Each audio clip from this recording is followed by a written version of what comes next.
আমরা আপনাদেরকে বলছি, একটা একটা চোখ হারানো মানুষকে 5,000 টাকা দিচ্ছে, অথচ এরা সফর করার নামে 5 লাখ 10 লাখ টাকা খরচ করছে। তাহলে এই টাকাটা কই পাচ্ছে? খুলনায় আমাদের একজন ভাই, তাকে পিটাই আন্দোলন করছে খুলনা বিশ্ববিদ্যালয়ের ছাত্র। সে প্রশ্ন করেছে শুধু এই যে তোমরা সফর করছো, এই সফরের টাকা তোমাদেরকে কে দিচ্ছে? দেখেন, আপনাদের মধ্যে সন্দেহ আসছে কিনা যে চুরির টাকা দিয়ে তারা এই সফর করছে? ওরা না বেঁচে গেছে, উত্তরবঙ্গ বন্ধ হওয়াতে বেঁচে গেছে। ওদের কপাল খুবই ভালো, আন্দোলন সমাপ্ত করে ওদের কপাল ভালো যে আন্দোলন না কইরা আপনার সঙ্গে আপোষ করে বিপ্লবের মালিক হয়ে গেছে। তেমনি নোয়াখালী, ফেনী, লক্ষ্মীপুরের ত্রাণ সংগ্রহের ত্রাণ চুরি করে ওরা বাইচে গেছে। কিভাবে বাইচে গেছে? আবারও উত্তরবঙ্গে বন্যা হয়েছে, এত নতুন করে বলছে যাক ভালো হয়েছে, উত্তরবঙ্গে এই টাকাটা ব্যয় করা যাবে। উত্তরবঙ্গে টাকাটা তো ব্যয় করবা, কিন্তু ব্যাংক স্টেটমেন্ট দেখাও, ওই ব্যাংক স্টেটমেন্ট টাকাগুলো কই? একটা বিষয় গেল। 2 নম্বর বিষয়, আমাদের মায়েরা বোনেরা কানের দুল খুলে দিয়েছিল, নাক ফুল খুলে দিয়েছিল, হাতের চুরি খুলে দিয়েছিল ত্রাণের জন্য। এই নাক ফুলগুলো, এই স্বর্ণ অলঙ্কার গুলো কোন জায়গায় বিক্রি করেছিল? সেই বিক্রির রসিদ গুলো দাও। সেগুলো বিক্রি করে ব্যাংকে রাখছো কিনা? 1 নম্বর গেল। 2 নম্বর, অনলাইনে আসা টাকাগুলো তোমরা ব্যাংকে ঢুকছে, বুঝলাম। অফলাইনে আসা টাকাগুলো কি ব্যাংকে রাখছো? সেই ব্যাংকের রসিদ গুলো।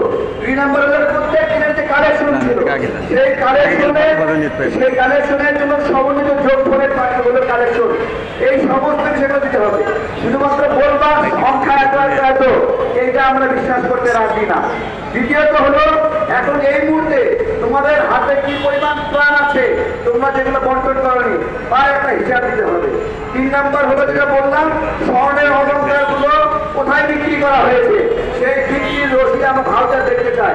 কারণ একটা মা যে আবেগ থেকে হাতের চুরি খুলে দিচ্ছে, ওই হাতের আবেগের চুরি তুমি কি দিয়ে সামলাবা?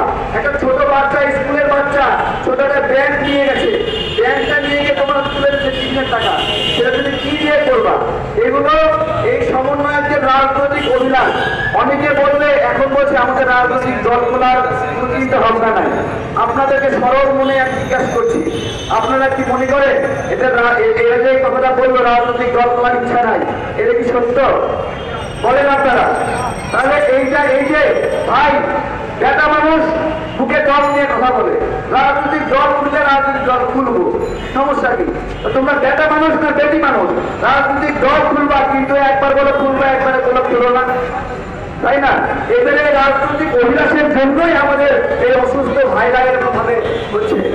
আজকে যদি ওরা রাজনৈতিক অভিলাষ না করতো, মানে দেখবেন এই অসুস্থদের দেখাশোনার জন্য বিএনপি, জামাত সবাই মিলে মন দিয়ে টাকা ফেলে দিত। কিন্তু যখন বলতেছে যে এরা তো নিজেরাই, আমি একটা প্রমাণ দিচ্ছি। আমি একটা উপদেষ্টাকে মেসেজ করেছিলাম যে আমরা রান্না করা খাবার দিচ্ছি, আমাদেরকে কয়েক বছর চালা দেয়। উপদেষ্টা শর্ত দিয়েছি জানেন যে আমরা একটা রাজনৈতিক দল করব, আপনি কি আমাদের সঙ্গে যোগ দিবেন? তাহলে আমি আপনাদেরকে চাল দিব। এই যে আমি আপনাদেরকে দেখাচ্ছি মেসেজটা, ঠিক আছে?